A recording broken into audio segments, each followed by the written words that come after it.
All right. So looks like we're on. Hi Awesome. guys. Wanted to come to you live today and introduce you to my amazing friend, Rachel. Uh, Rachel started her Rodan Fields journey almost 7 years ago. Um, she's a board certified health and wellness coach, a published author, and is currently getting her PhD in industrial and organizational psychology. Currently, she works in both individual and organizational well-being development, and she is newly addicted to stand-up paddleboarding and a lover of almost all things outdoors. Rachel is really active for sure, and she's been my role model when it comes to fitness. You're so sweet. Oh my gosh. So Rachel, I'd love to, this whole theme, of these interviews has been to help people, get inspired.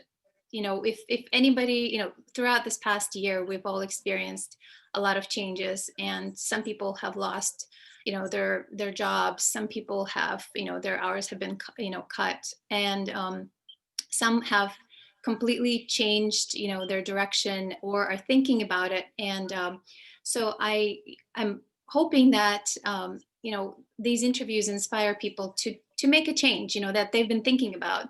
And you've had a tremendous experience and tremendous success with Rodan Fields specifically, and so that's one of the reasons I wanted to invite you.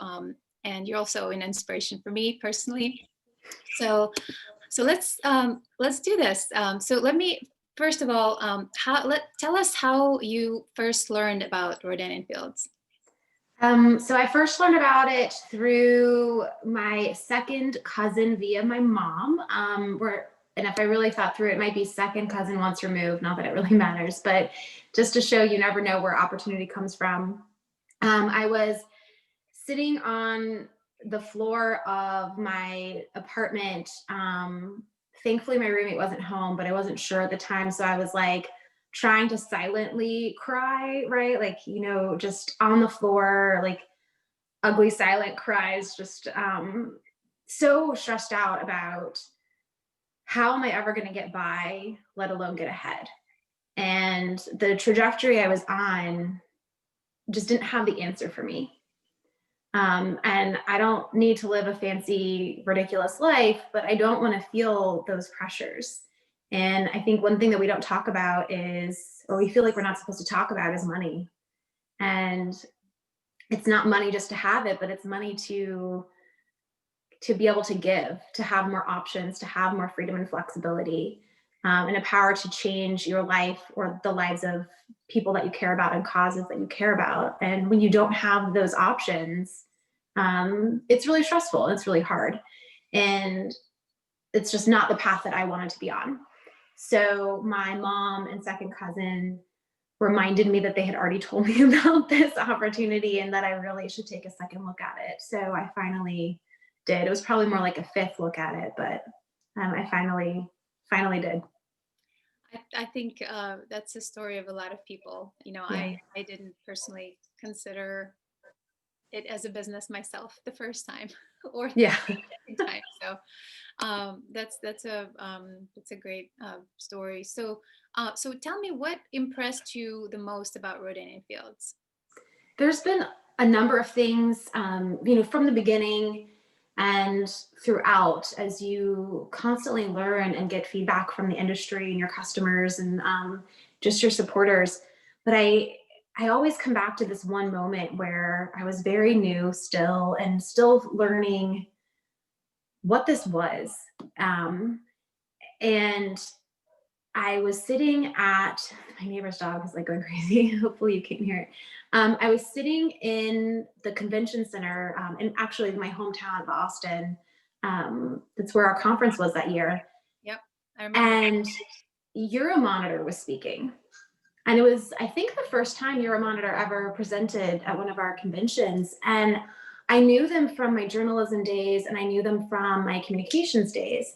And I know that they're an organization whose reputation prides itself on accuracy. They don't say things at your conference just to say them because you invited them. Um, and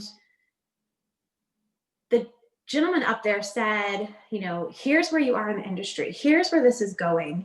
You know, all of those things that people in the industry pay big bucks to get their thumbs, you know, on that data. And then at the end, he said, this is a great opportunity. The people in this room are smart, or something like that.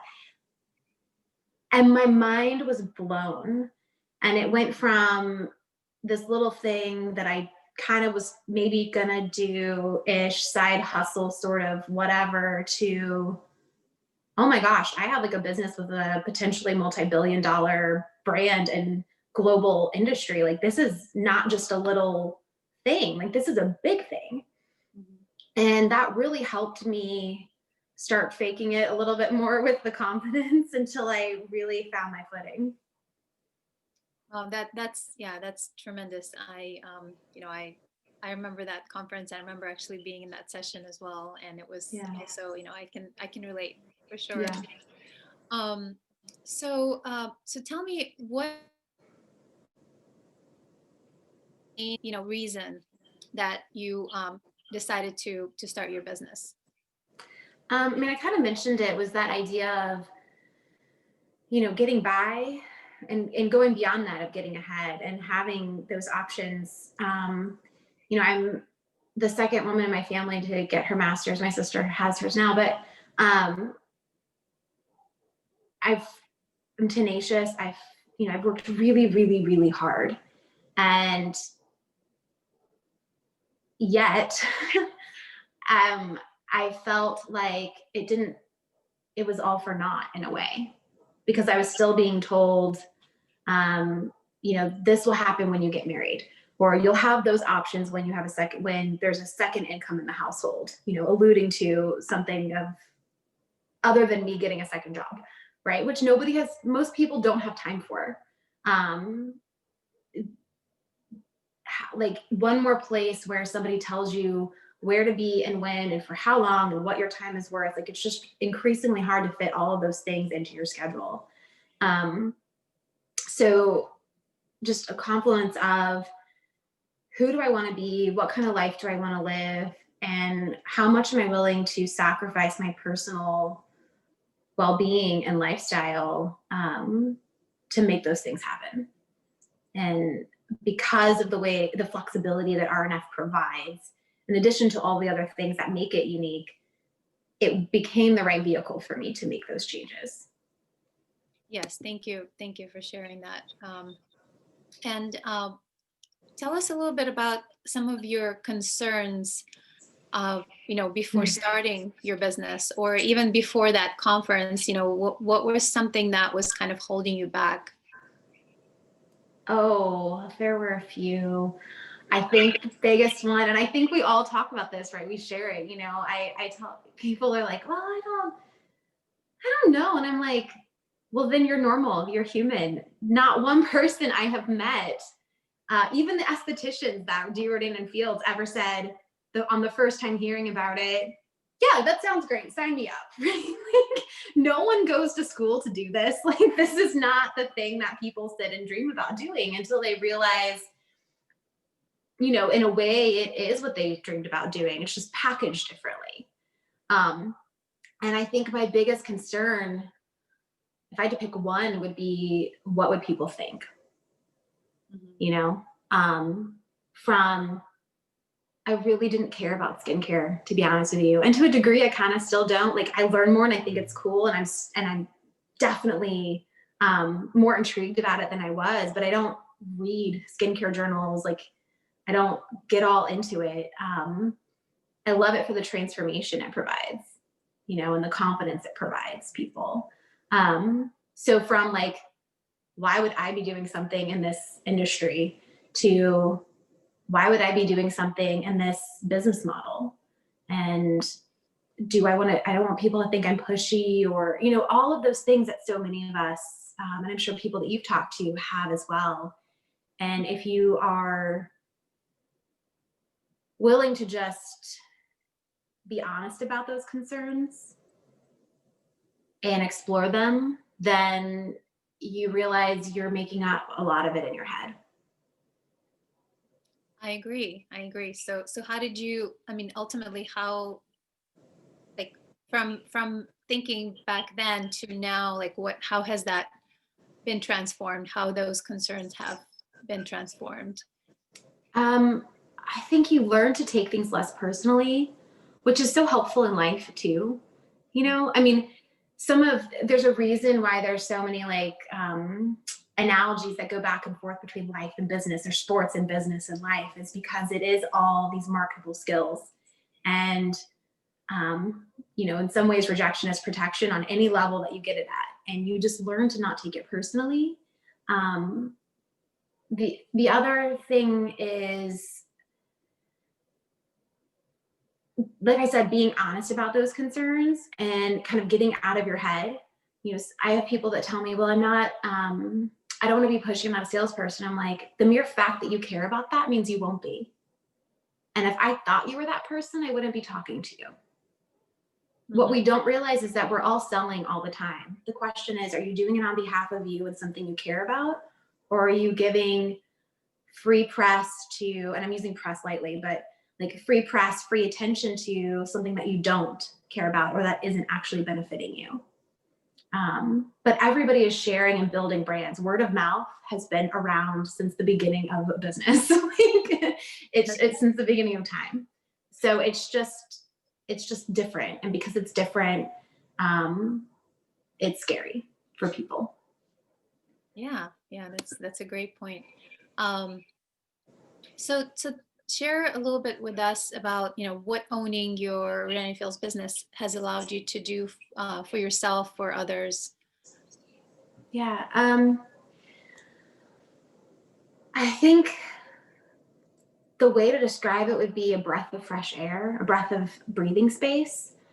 There are just, number of the stars of before and after pictures that we can show for the products and the efficacy of the products.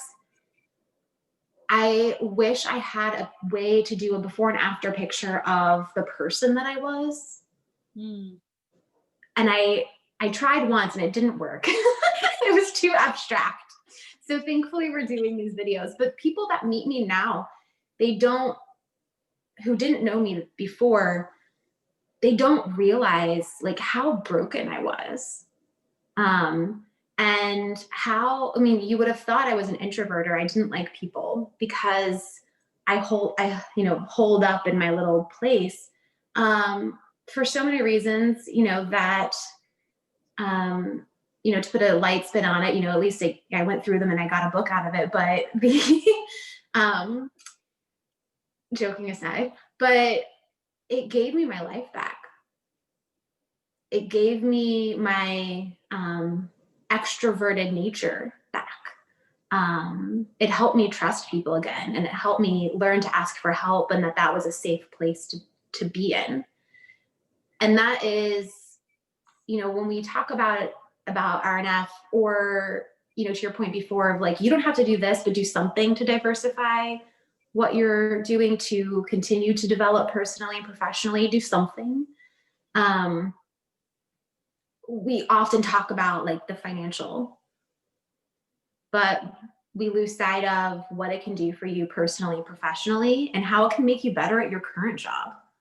I like what I do. I'm not necessarily trying to like leave it right now.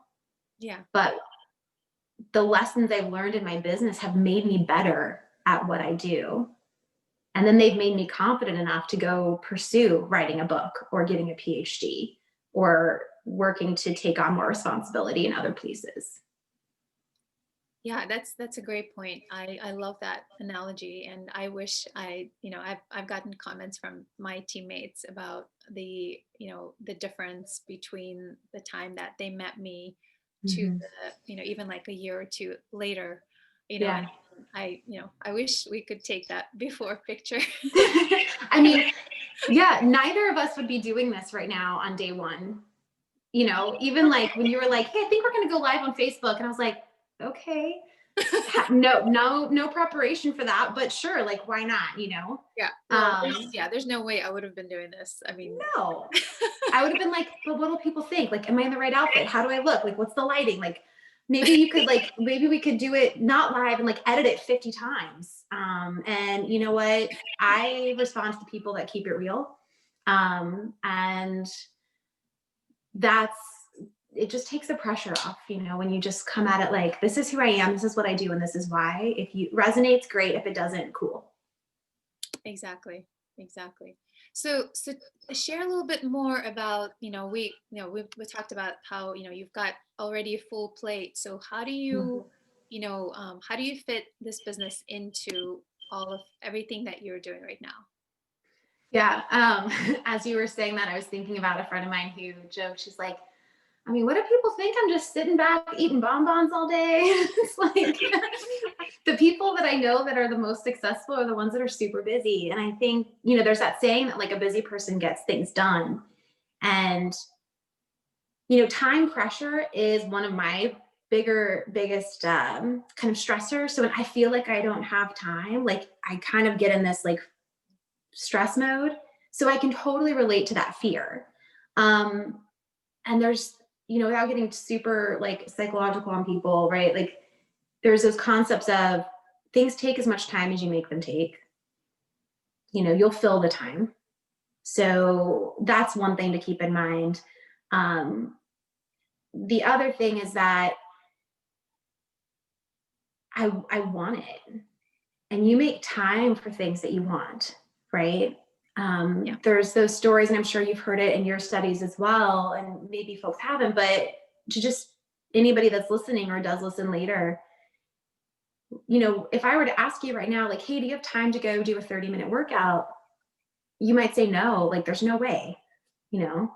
But if a pipe broke in your house, you would find the 30 minutes or probably more to take care of that because you have to, because the pressure's on. And that's the same with anything. When you want something, you make the time. And that's why we always start with who are you? Who do you want to be? And why do you want this? And the other thing too, that's a little less like ethereal is that I mentioned before, because of the way our net is structured, it is so flexible. You know, I don't have to go ship deliveries and package orders and things like that. It's all through my phone. It's all digital. Wherever I go, I'm in business and I can take care of things. And it's chunks. It's not like sit at the computer for another 12 hours and try to like do something. Exactly, exactly. Um, so I actually had quite a few other questions, but it seems like, through our conversation, you've already unpacked quite a few of them. Oh, So, good. a couple of other questions, one important one is, why do you think people fail in our business? Yeah. And I think, you know, part of me wants to say, what is failure really? Yeah, But well, I think what fail we, isn't like, right, fail. I mean, I think, you know, the way I know you mean that is, I think it's fear, to be honest with you, and lack of communication. And so I think the fear is what will people think? Fear of not putting yourself out there, fear of rejection. I think it's fear of failure, which becomes like a, you know, you almost make it happen because of the fear, right?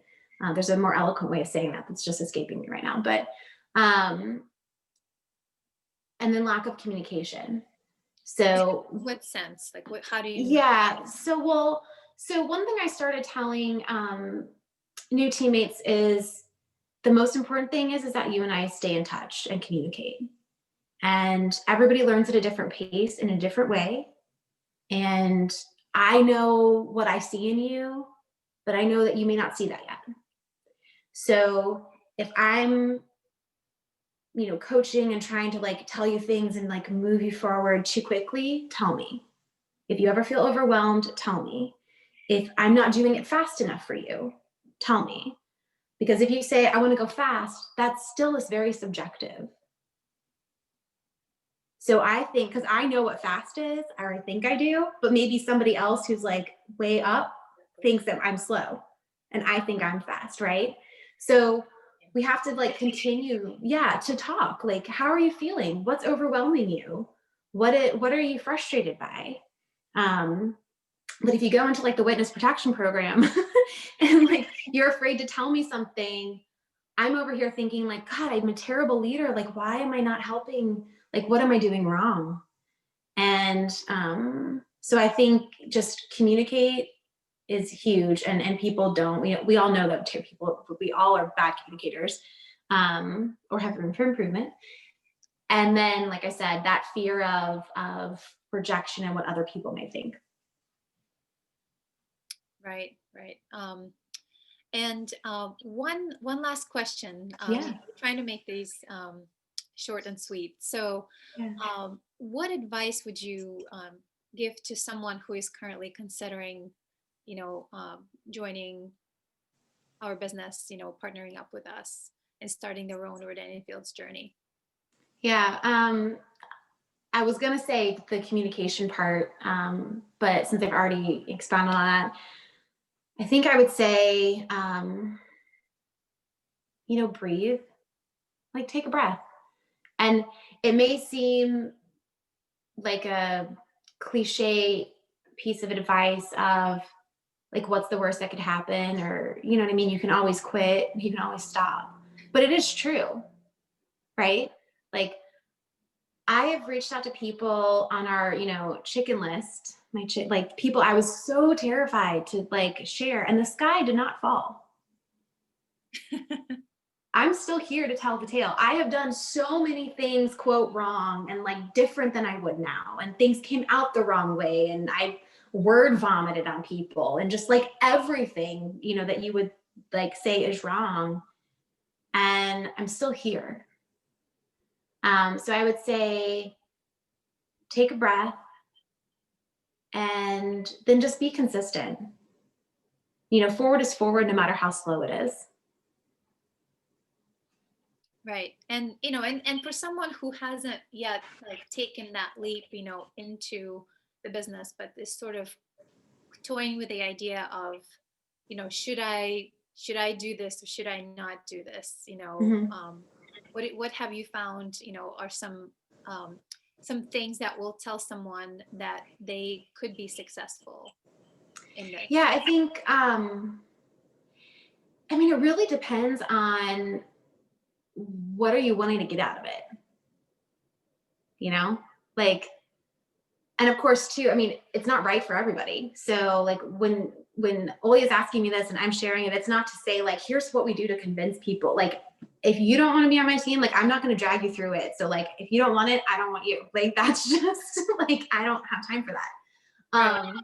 So if you're thinking that like, I really want to do this, but I'm scared, or like, but I don't know if I can be successful. If like that's the thing, then I would say, I think it was Cher, right? Who's like, and others have said, we regret what we don't try. So like, I would say, what is the worst that can happen? You do it and you realize it's not for you. Okay. Like, how many other things have you done that you realized are not for you? Right. Like, And karaoke, right? There's like a million things that like you might have tried that are not for you and you've moved on. yeah, And I think what's it, the risk? What's the risk, yeah, right? You kind of have to consider, you know, uh, the risk reward. right. Yeah. Yeah. So either like, um, it's a win-win. You can tell me, see, I told you I'm not like, this wasn't for me, or it's a win because you became really successful and I will never say I told you so. So, really it's a win-win. Like, exactly, exactly. So, well, is there any parting thoughts, anything that I haven't, covered, I haven't asked you that you wanted to share with everyone before we close? I think through our conversation, we really touched on everything. I think um, the important thing to know is that with anything, and I wish I'd realized this before, like sooner, because I would have taken that instead of a fifth look, I would have taken a second look. Is that there's always more to something than what you see, right? So like there is no way. Like I'm not very good at social media. People tell me that I'm like I'm throwing spaghetti on the wall. Like I'm just being me. Like I'm glad that you think it's great. Um, for those of you that do, maybe not everybody, but No, um, no, yeah, yeah. I wouldn't have to. I mean, I love your posts, and Oh, thanks. you are being who you are, and I But love I that. mean, and my point of just saying that is that even the best person at social media or at conversation cannot capture everything there is behind any community or organization or club or learning opportunity or school. Like, there's no way. Right. So if you see something taking off and you're intrigued by it, explore. If you see people that you know and respect doing something, just know that there's a reason and ask, if you don't have to, but if it's intriguing to you, like learn more about it before you just think like, oh, it's just this. And I think in general, I'm guilty of it. We all kind of do that. We just like, oh, that's the cover of the book, Yeah. right? We assume things like Yeah, because we don't feel like we have time to dig in. And so that would be the only thing I would say is that, there's a reason that people of all stripes are in this community. And I would just encourage people to look at what that reason might be, because it's probably not what you think. That's wonderful. That's a great, great point.